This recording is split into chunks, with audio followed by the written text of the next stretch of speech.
बिस्मिल्लाहिर्रहमानिर्रहीम। अस्सलाम वालेकुम व्यूअर्स, कैसे हैं आप सब लोग। आज मैं आपके साथ शेयर कर रही हूँ आलू गोश्त की बहुत ही इजी और बहुत ज़बरदस्त सी रेसिपी। आलू गोश्त तो वैसे भी हर घर में ही बन रहा होता है, बहुत कॉमन रेसिपी है, लेकिन मेरे तरीके से बना के देखिए, मुझे उम्मीद है आपको ज़रूर पसंद आएगा।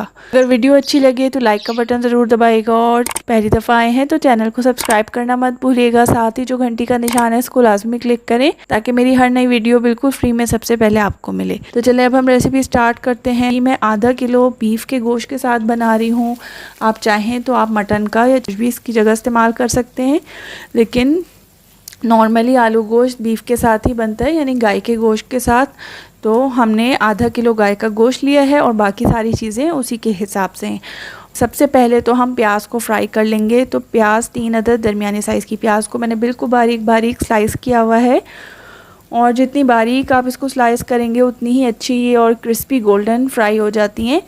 अगर मोटी मोटी प्याज काटेंगे तो वो सही से फ्राई नहीं हो पाती हैं। देगची में आधा कप कुकिंग ऑयल डालेंगे और उसमें प्याज को ऐड करके हल्की से दरमियानी आंच पर इसको गोल्डन फ्राई कर लेंगे। दरमियानी से हल्की आंच पर इसको फ्राई करें। जब प्याज गोल्डन हो जाए तो चूल्हा ऑफ कर दें और तेल में से प्याज को अलहदा कर लीजिए। ये प्याज हम आखिर में डालेंगे, अभी हम इसका इस्तेमाल नहीं करेंगे। चूल्हा मैंने ऑफ़ कर दिया था क्योंकि तेल बहुत ज़्यादा गर्म हो गया था।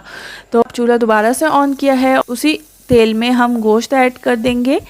अदरक लहसुन का पेस्ट ऐड करेंगे 2 खाने के चम्मच, धनिया पाउडर 2 चाय के चम्मच, लाल मिर्च पाउडर हस्बे जायका डाल लीजिए। मैंने 1 टीस्पून ऐड की है। साबुत काली मिर्चें ऐड करेंगे 6 से 7 अदद, और सब्ज़ इलायचियाँ यानी छोटी इलायची 4 से 5 अदद, और नमक डालेंगे 1/2 टीस्पून। ये तमाम चीज़ें ऐड करके इसको थोड़ा सा भून लेंगे। ये देखें, इसमें पानी हमने अभी बिल्कुल भी ऐड नहीं किया है, सिर्फ इसमें मसालों को हम अच्छी तरह से भून लेंगे। अदरक लहसुन के पेस्ट के साथ ही जो थोड़ा बहुत पानी था वही इसमें मौजूद है, और जब ये अच्छी तरह से भुन जाए तो इसमें हम टमाटर ऐड कर देंगे। 2 अदद दरमियाने साइज़ के टमाटर को मैंने रफली चॉप किया हुआ है। आप चाहें तो आप इसको बारीक काट सकते हैं, ब्लेंड करना चाहें तो ब्लेंड करके डाल सकते हैं, जैसे आपकी मर्ज़ी हो। इसमें हम दही ऐड कर देंगे। दही हमने लिया है आधा कप, क्योंकि हम ये रेसिपी बीफ के साथ बना रहे हैं, तो जब तक गोश्त गलेगा तो टमाटर वैसे ही सॉफ्ट हो जाएंगे और घुल जाएंगे। लेकिन अगर आप चिकन के साथ या फिर मटन के साथ बना रहे हैं तो ऑब्वियसली वो बहुत जल्दी पक जाता है।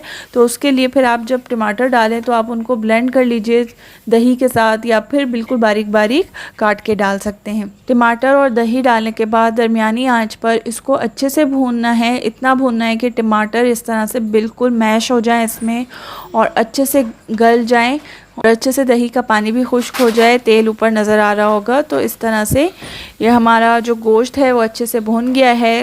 15 से 20 मिनट लग जाएंगे इसमें। तो जब ये अच्छी तरह से ड्राई हो जाए और उसमें से पानी खुश्क हो जाए तो इसको हम 5 मिनट तक गोश्त को भून लेंगे। उसके बाद इसमें आप हस्बे ज़रूरत पानी ऐड कर लीजिए गोश्त को गलाने के लिए। मसाला हमने अच्छे से भून लिया है, तो सिर्फ आप उतना ही पानी डालें जितना आपको अंदाज़ा हो कि गोश्त गलने के लिए रिक्वायर्ड होगा। हर जगह के हिसाब से गोश्त उतना ही टाइम लेता है गलने के लिए। जो पहाड़ी इलाके होते हैं वहाँ पर गोश्त को ज़्यादा टाइम लगता है, अगर आप नॉर्मली प्रेशर कुकर में नहीं बना रहे हैं तो, और यानी 2 से 3 घंटे लग जाते हैं। और नॉर्मली जो वैसे ही साहिली इलाके होते हैं 1 से 1.5 घंटे के अंदर बीफ गल जाता है आराम से। तो मैं इसको प्रेशर कुकर में बना रही हूँ। प्रेशर कुकर में मैंने 35 से 40 मिनट्स तक दरमियानी आंच पर बनाया है। ही हमारे यहाँ ये इतना ही टाइम लेता है प्रेशर कुकर में भी। तो उसके बाद जो है चूल्हा ऑफ़ कर दिया है, गोश्त इतनी देर में गल गया है, और इसमें से देखें शोरबा भी इसमें मौजूद है। पानी इसमें बिल्कुल खुश्क नहीं हुआ है। तो शोरबा मैंने इसमें थोड़ा छोड़ा है ताकि हम जब इसमें आलू ऐड करें तो वो इसी पानी के साथ ही सॉफ़्ट हो जाएं, और पानी ज़ाहिर सी बात है और भी कम हो जाएगा। 3 दरमियाने साइज़ के आलू ले लिए हैं, इनको 4-4 टुकड़ों में काट लिया है। ये आलू इसमें ऐड कर दिए हैं, और पिसा हुआ गरम मसाला ऐड किया है इसमें आधा चाय का चम्मच। अच्छा, इस गरम मसाले में ये घर का पिसा हुआ गरम मसाला है, और इसमें जायफल और जवतरी भी मैंने साथ में शामिल की है। अगर आप पैकेट का यूज़ कर रहे हैं तो फिर आप जायफल जवतरी अलग से पीस कर, या जायफल जवतरी का पाउडर 1/4 टीस्पून के बराबर ऐड कर दीजिए। और अगर नहीं है या नहीं डालना चाहते हैं तो भी कोई मसला नहीं है, उसके बगैर भी ये रेसिपी बहुत अच्छी बनती है।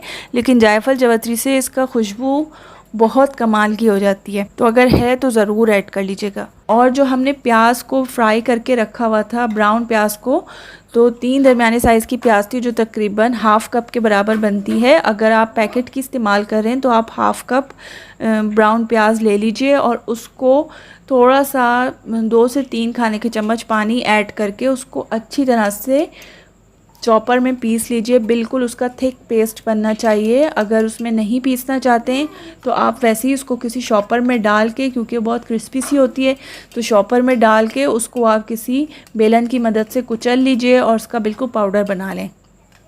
तो ये प्याज का पेस्ट भी हम इसमें आखिर में ऐड कर देंगे आलूओं के साथ ही।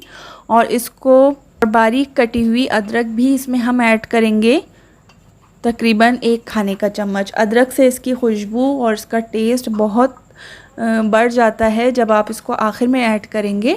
अदरक भी इसमें चली गई है और अदरक वैसे भी हाजमे के लिए अच्छी होती है। जब भी आप बीफ या मटन या गोश्त की कोई भी चीज़ बना रहे हों तो उसमें अदरक ज़रूर डाला करें, सेहत के लिए बहुत अच्छी होती है। अब 10 मिनट तक मैंने इसको ढक्कन बंद करके दरमियानी से हल्की आंच पर छोड़ दिया है। अब आलू जो हैं वो बिल्कुल नरम हो गए हैं, पानी इसमें बहुत कम रह गया है। मुझे इतना ही शोरबा चाहिए, बहुत ज़्यादा मुझे नहीं बनाना है। और ऊपर से मैंने हरी मिर्चें साबुत डाल दी हैं, हरा धनिया काट के डाल दिया है। इसको मैं 5 मिनट तक बिल्कुल हल्की आंच पर दम पे छोड़ दूंगी ताकि हरे धनिया और हरी मिर्चों की बहुत अच्छी सी खुशबू इसमें आ जाए। और उसके बाद हमारा बहुत ज़बरदस्त सा आलू गोश्त बिल्कुल तैयार है। देखा आपने कितना ईजी है, सिंपल सी रेसिपी है इसकी, लेकिन आप इस तरीके से बनाएंगे तो मेरी गारंटी है कि घर वालों से आपको ज़रूर शाबाशी मिलेगी। तो देखते रहिए, इंशाल्लाह नेक्स्ट वीडियो में किसी बहुत अच्छी सी रेसिपी के साथ मुलाकात होगी। जब तक अपना बहुत ख्याल रखिएगा, मुझे दुआओं में याद रखिएगा। अल्लाह हाफ़िज़।